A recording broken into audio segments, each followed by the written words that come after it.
There is a lot to cover when it comes to drifting in Mario Kart 8 Deluxe, so much so that it can be a little overwhelming. But ultimately, after practicing every drifting technique for some time, it's easy to get the hang of drifting. So in this video, I'm going to break down everything you need to know to drift like a pro in Mario Kart 8 Deluxe. So without further ado, let's start giving her, bud. But before the more technical stuff, let's go over simply starting a drift, because if you can't nail this, then what's the point of the rest of this video? Anyways, by pressing R or ZR, you can perform a hop. A hop leaves you airborne for about a quarter of a second, and this is crucial for an advanced technique I'll go over later on. But for now, let's keep it simple. Tilt your stick in the direction of the turn, then press and hold R or ZR. Congratulations, you've started a drift. You now have full control over how you approach each turn in this game. What do I mean by this? Well, after starting a drift, if you tilt your stick in the same direction as your drift, you will perform a much tighter drift. Conversely, if you tilt your stick in the direction opposite to your drift, you will perform a much wider drift. Both of these tools are essential to understanding the basics of drifting, as most drifts in this game follow a three-part process. Tilt your stick in the opposite direction as you approach the turn, tilt in the same direction during the turn, and tilt in the opposite direction after the turn.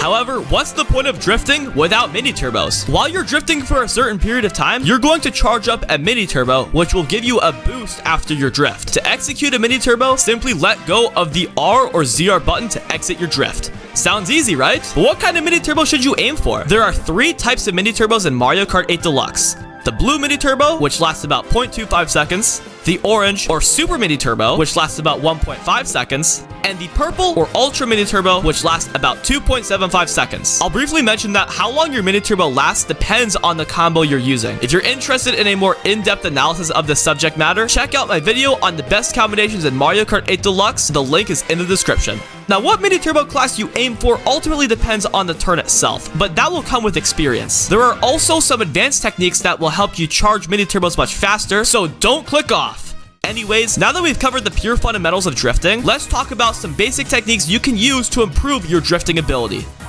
First and foremost, there are quite a few tracks in this game that will require you to exit a drift and immediately enter another. We'll call this chain drifting. This is very easy if you understand everything I've talked about so far. The S turn on Neo Bowser City is a great example of this. After the first turn, release your super mini turbo and immediately begin a left drift. And after the second turn, release your super mini turbo and immediately begin a right drift. It's pretty easy to nail this over time. Just practice it a bit and you'll be good to go. Next up, we have early drifting. As the name implies, you should aim to start your drifts relatively early, given how close you are to the turn. As you can see here, I started my drift on the turn, and my execution was horrific. So make sure to start your drifts early. Not too early, but early enough so you can approach the turn using the three-part process to drifting I previously mentioned. This is also very easy, but you'll have to learn every track to get a feel for when to start your drifts. Finally, we have land drifting. To perform this technique after landing from being airborne, immediately begin a drift. Remember, to begin a drift, you have to press and hold R or ZR to hop, then initiate a drift. Land drifting takes away the hop part of the process, so just hold R or ZR and the direction you want to drift in while you're in the air, and you'll master these turns. With that, those are the essential basics to drifting. I'd recommend practicing your drifting on Neo Bowser City if you're just getting started. It's probably the best track to improve on your fundamentals. And now, it's time for the juicy part of the video, the advanced drifting techniques. Starting with the most important advanced technique, we have soft drifting. Soft drifting can be defined as charging a mini turbo at the same speed as you would while drifting tight, but without drifting tight. Specifically, if you tilt your stick at a 30-degree angle relative to the y-axis, you won't drift as tight and you'll charge up your mini turbo as fast as possible. This is essential, as you can perform this advanced technique on every track in this game. Just take a look at how much faster I'm charging my mini turbos while soft drifting versus drifting regularly. It's a game changer once you figured it out. Air drifting is where you drift in the air. It sounds silly, I know, but this is actually a big deal because unlike previous iterations, in Mario Kart 8 Deluxe, you can charge up mini turbos while you're airborne. It is also significantly easier to charge mini turbos this way because you can't drift wide or tight while in the air. It all depends on how you drifted off the ramp. There are only a few exceptions to these physics on tracks such as Mute City and Big Blue, but generally speaking, charging mini turbos in the air is extremely useful when leveraged at the right time. Next up, we got delay drifting. To perform a delayed drift, you need to hop with your stick in neutral position, then tilt your stick in the direction you want to drift in while in the air. You aren't in the air for that long, so this can take some practice, but I promise that despite how subtle this technique seems, it is very useful because you can charge mini turbo significantly faster. I mean, just take a look at how much time I'm losing to my Rural Raceway Ghost by not delay drifting. This is one of those techniques where how much time you gain over people who don't utilize it is cumulative. It's very easy, so give it a try. Moving on, we have neutral drifting. There aren't a lot of sections in this game where you can really leverage this technique, but it involves keeping your stick in neutral position for as long as possible during a turn. It's very easy, but I should mention that it takes a painfully long time to charge mini turbos while neutral drifting. So use this technique in moderation. Here's a look at how much time you lose by not neutral drifting on a long turn where you can charge an ultra mini turbo quite easily. As I said, there aren't many instances where you need to utilize this technique, but it's still good to know of it and the value it presents. Nintendo themselves even promote this technique, brake drifting. To brake drift, tap the B button during your drift a couple times, and while your top speed will slow down, you will take the turn much tighter. However, unless you're playing on 200cc, you need to be sensitive to brake drifting, or else you'll cancel your drift altogether. When utilized in moderation, however, it is very useful on tracks like Rainbow Road. It's very easy, so I highly suggest nailing this technique.